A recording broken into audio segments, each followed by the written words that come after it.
Ano ba expectation by Monday, 'di ba? Pag-uusapan na itong pagsabina sa finance records ng Vice President. So, kailan ba inaasahan yung exciting part, which of course ay yung pag-uusapan yung di umano'y unexplained wealth ng Vice President? Hindi, ang totoo naman nasa exciting part na tayo ngayon, eh, pasok na yung threats, no? Doon po sa naipatunayan nitong nakaraang mga araw po na ito. Pero yung unexplained wealth po ay sa dulo pa, no? So I think mga September or hopefully August, no, mapag-usapan na po yung unexplained wealth. Pero ang debate po kasi ngayon ay kung mag-issue ba ng subpoena yung pong Senado para sa bank accounts, AMLC documents at BIR documents ng mag-asawang Duterte Carpio. So sa darating pong Lunes, magtatanong po yung mga senator judges sa magkabilang panig doon sa kanila pong pagtingin dito po sa bagay na ito. At yung botohan ba sa Lunes na rin? Hopefully, magkaroon po ng botohan sa Lunes pagka naitanong na lahat ng mga dapat pong itanong.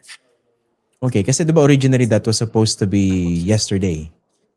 After caucus, meron na dapat desisyon. Pero pinagpaliban for Monday. Tama? Tama po. Nagkaroon lang ng deferral, no, nung pong desisyon kasi I think kagustuhan po ng mga senador na pag-isipan pa muli yung pong ilang mga particular na detalye doon po sa MLC, BIR, tsaka bank accounts, no, ng pong mag-asawa. Okay. Dito ba sa discussion patungkol sa unexplained wealth ng Vice President, kayo po yung naka-assign na miyembro ng House Prosecution Team, tama? Tama po. Tayo po yung lead prosecutor doon po sa unexplained wealth. Okay. Ang una ko pong tanong, no? Kasi napanood naman po ng marami sa atin yung oral arguments kahapon, yung position ninyo through Congressman Chel Diokno at saka yung sagot naman ni Attorney Michael Poa. So basically sa kanila, fishing expedition, sa inyo, maliwanag. You also went back to previous impeachment trials. Yeah, pero gaano ba kalakas yung inyong kagustuhan na mabuksan itong mga records na ito, pati yung mga bank accounts and finance records nung hindi pa siya Vice President, given the experience in previous impeachment trials? Una sa lahat, yung sa bank accounts, wala ko tayong pagdedebatihan doon kasi yan po ay recognized exception ng bank secrecy law. No? So, yung pong bank accounts, most definitely mabubuksan po talaga ito. No? Kasi nga, malinaw po yung provision.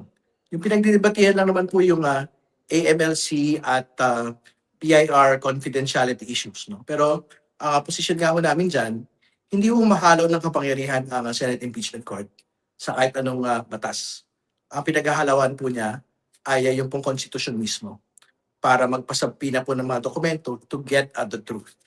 No? So, mas mabigat po yung pinagbabatayan kesa doon sa confidentiality issues ng BIR at ng AMLC. So, hopefully, ganyan po unawaan ng po mga senator judges ito pong bagay po na ito. Okay. Yung maliwanag na exception sa secrecy of bank deposits, nakita na naman natin yan ng Corona impeachment trial in 2012. Pero syempre, nandun pa rin yung option, di ba? Correct me if I'm wrong, on the part of the senator judges not to open the bank accounts or just be very specific. Hindi ba? Pwede po yun, but I wanted to talk about yung pong fishing expedition concern, no? Nung pong depensa. Alam po ninyo, in fact, hindi nga fishing, ang tawag ko nga dyan in the first place, it was never a fishing expedition. You know why? Kasi balyena ho yung nakita natin doon. Because of what we had undertaken in the House Justice Committee proceedings, we had seen 6.7 billion in total transactions from 2007 to 2024. No? At very important din po na pinagdaanan po nating lahat yung pong proseso from filing of the complaint and then the House Justice Committee proceedings, then articles of impeachment, then the Senate impeachment court itself. No? So, parang mahirap po sabihin, even up until today, na fishing expedition pa rin po yung pong pinagdaanan ng lahat ng mga dokumento at ebidensya dahil umabot na po tayo rito.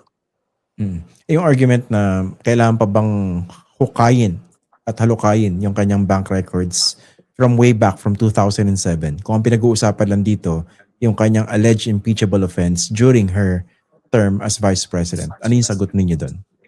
Kaya sagot ho dito, we wanted to be able to get the comprehensive financial picture of the Vice President. At ang pagtingin ho namin, ang best time period para makita po ito ay doon po sa pagsimula ng kanya pong official reporting to government of her incomes, which is 2007 SALN, nung siya po ay Vice Mayor. So, we leave it to the court, no? Kung tingin nila it should be a bit shorter, pero hindi ho ubra na wala ho tayong more or less mahaba-haba pong pagbabatayan nung pong pinaghugutan po ng yaman currently ng atin pong pangalawang Pangulo. Kasi ang totoo naman po, cumulative naman po yung wealth eh. Hindi ba? So, hindi natin pwedeng sabihin na pang 2022 to 2024 lang ang pwede natin pag-usapan. Kasi nga, yung pinanggalingan naman po ng kayamanan, pre-term. No? Like what the defense describes, yung pong mga panahon bago po yung kanyang termino. Kung sakaling hindi mapabuksan ng Senate Impeachment Court, let's say AMLAC records, yung tax records, at siguro kunwari maging very limited yung coverage ng pagbusisi sa bank records ng Vice President at saka ng kanyang asawa, how would this affect your case against her? Well, simple lang naman ho yung kailangan patunayan dun sa SALN violations, unexplained wealth. Kasi halimbawa, 2019 to 2024, wala akong cash declared doon po sa kanya pong SALN. So, pag nagbukas po tayo ng mga bank accounts within that period, the moment that we're able to see actual cash existing at any time, at any day, within 2019 to 2024, di SALN violation talaga ultimately yun. So, ganyan ho naman exactly yung pong itsura po na conviction ni former Chief Justice Renato Corona. Di ba? Mga hindi po dineklarang mga detalye sa kanya pong salin. That is on the banks. No? But again, hindi lang naman ho cash ang pinag-usapan at pera. Yung firearms, isang particular na detalye din po yan. So we will get the listing of firearms ownership of the Duterte Carpio couple, and then we will compare it to the salins from whichever date na meron po sila. At gusto natin malaman doon, nakalista ba yung pong mga armas, sandata, doon po sa salin po ng pangalawang Pangulo. Kung wala doon, di pangalawang SALN violation po yun. So ganoon lang kasimple, kukumpara yung nasa SALN at saka yung nakita nyo na wala doon. At boom, impeachable offense.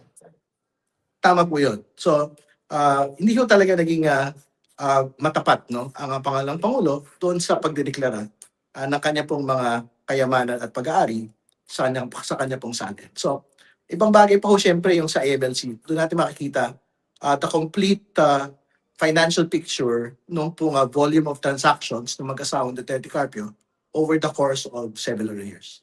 Okay. Pero nga, di ba, ang binanggit nila originally dyan ay yung hindi pagdeklara ng cash deposits from 2019 to 2024, nandun naman daw kasi ron sa others. Di ba? Ano bang ron? Ano bang tugon nyo ron? Is that even acceptable? If at all, talaga nilagay sa others. Hindi, very precise po, alam nyo, very precise yung SALN law. Nakalagay ho, kailangan talaga declare cash in bank, cash on hand, firearms. So, ibig sabihin, merong obligasyon yung pong public official na i-declare po itong mga detalye po na ito. So, pagka hindi mo yung ginawa, edi walang line item doon, edi pagsagka po ito doon sa mga reglamento ng SALN law. So, yun po yung una. Pangalawa, syempre kailangan po talaga maging matapat po yung mga public officials sa kanila pong SALN. Kasi dyan naman po talaga natin makikita kung lagpas doon sa lawfully received income, yung pong mga nakatala doon sa kanila pong mga kayamanan. So, I think very important po na value na dapat pong tumingo sa atin. Ito pong pagiging matapat sa atin pong wealth declarations.